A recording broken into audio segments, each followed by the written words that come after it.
me dicen que ya está en el sistema, así que grábeme, don David. Le agradezco a la senadora Antares Vázquez Alatorre, senadora federal por el estado de Guanajuato. Dicen algunos, a ver, dicen algunos que yo leo la próxima gobernadora de Guanajuato.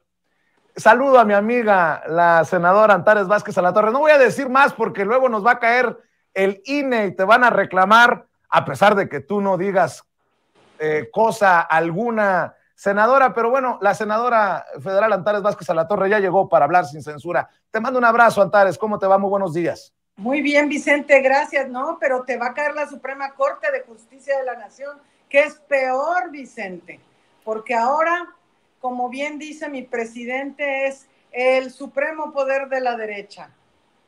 El supremo poder conservador. A ver, senadora, ¿qué piensas de esta decisión? Porque anoche ponía por ahí una declaración de, no quiero amarrar navajas, pero por ejemplo, de Ricardo Monreal, el coordinador de ustedes, los senadores de Morena, y él se decía tranquilo, porque hay equilibrio, hay contrapesos. Híjole, pues totalmente confrontada su opinión a lo que ha dicho el presidente, a lo que ha dicho el secretario de Gobernación, y casi estoy seguro a lo que tú nos aportarás aquí en Sin Censura. Parece que a algunos no les queda claro el papel y las acciones de la Suprema Corte con esta zancadilla. ¿Qué piensas tú, senadora?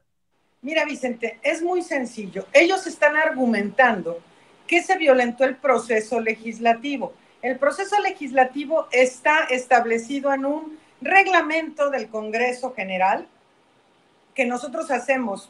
Y déjame decirte, Vicente, que así como en la Suprema Corte de Justicia del Conservadurismo, en el Poder Legislativo, el Pleno es el que tiene la autoridad máxima. Entonces, el asunto es, nosotros definimos una serie de cosas. En la Cámara de Diputados, que es lo que ellos están argumentando, se dio un proceso abreviado que la oposición llama fast track, pero nada más lo llaman fast track cuando nosotros lo hacemos. No dijeron fast track cuando ellos aprobaron las reformas estructurales de Peña Nieto, que de hecho eran reformas constitucionales y estas no lo eran. Pero bueno, el fast track, ¿a qué se refiere? A que se dispensan los trámites, y eso está regulado en los artículos 59 y 60 del reglamento del Congreso General. Se puede hacer de urgente y obvia resolución, y entonces se pasa directamente al Pleno, y lo que se va a obviar, lo que no pasa, es que se analice en las comisiones. Eso sucedió en la Cámara de Diputados porque te acordarás que se hizo el mismo día que votaron en contra los de la oposición la reforma constitucional, el plan A, por decirlo así, la reforma electoral que el presidente envió. Cuando votaron en contra y no pasó la reforma constitucional, se pasó al plan B. Ahora, el plan B en el Senado, eso te puedo decir, llegó y entró a comisiones, Vicente. En el Senado no hubo fast track. En el Senado hubo en comisiones, se metieron reservas, se siguió todo el proceso, lo metimos al Pleno. Ahí estuvimos en la sesión más larga que hemos tenido desde que estoy en el Senado, y salió el plan B. Y entonces resulta que los señores y señoras ministras, bueno, poquitas señoras, porque hay dos que sí votaron en congruencia, que son Loreta Ortiz y Yasmín Esquivel. Los demás votaron porque se había violentado gravemente el proceso legislativo. Cuando alguien se ha metido con la violación grave que la Corte y sus jueces han cometido en agravio de la nación, cuando liberan a un preso que no deberían porque la carpeta de investigación la pusieron al derecho o al revés, o porque, quién sabe, porque la hora no era la correcta o lo que sea. Nadie ha objetado nunca de esta manera lo que hace el Poder Judicial de manera gravísima. Nosotros somos el poder legislativo, Vicente, somos un poder del Estado, de los tres que hay en el Estado, y somos tan independientes como la Corte lo es.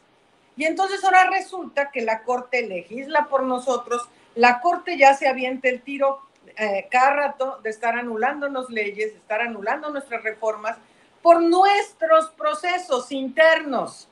O sea, ¿cuándo se había visto semejante cosa? ¿Cuándo le anularon una a la oposición cuando era todo armonía y lindura? La Corte jamás se le oponía al presidente, nunca. La Corte nunca votaba nada en contra y mucho menos iban a revertir una reforma del Poder Legislativo. Esto es lo grave, que están actuando como una facción en el tema político. Entonces, ya tienen la rutita, ¿no? Nosotros votamos algo, no le parece a la oposición y se van a la Corte y la Corte les hace el trabajo sucio. Es decir, lo que no ganan en las urnas, lo ganan en la Corte, ¿no? Y entonces resulta que nosotros somos quienes tenemos la representación popular. Y no es la representación popular de una persona nada más, sino de millones, y nosotros somos mayoría en ambas cámaras. Y se avientan el tiro de anularnos las cosas. Entonces, ¿qué es lo que sigue? Pues nosotros vamos a elevar la voz porque esto no puede ser y a ver qué hacen los diputados también en lo que está en sus facultades. Pero quien tiene la palabra, porque este es un verdadero agravio al pueblo de México, es un desprecio al pueblo de México, a la representación que el pueblo de México eligió, porque ellos no son representantes populares, nosotros sí, y tenemos un mandato constitucional del pueblo de México, ellos no, y el pueblo además por amplísima mayoría estaba de acuerdo no solo con el plan B, sino con el plan A y todo lo demás, ¿no? Entonces, este agravio solo se quita, ahora sí que con el plan C, como dice mi presidente. Ni un voto al PRIAN, ni uno. Necesitamos mayoría calificada en la Cámara de Diputados, en el Senado de la República y en todos los congresos locales. Esa es la verdad, es lo que nosotros necesitamos ya para acabar con este tipo de tonterías y de politiquería de parte de la Suprema Corte.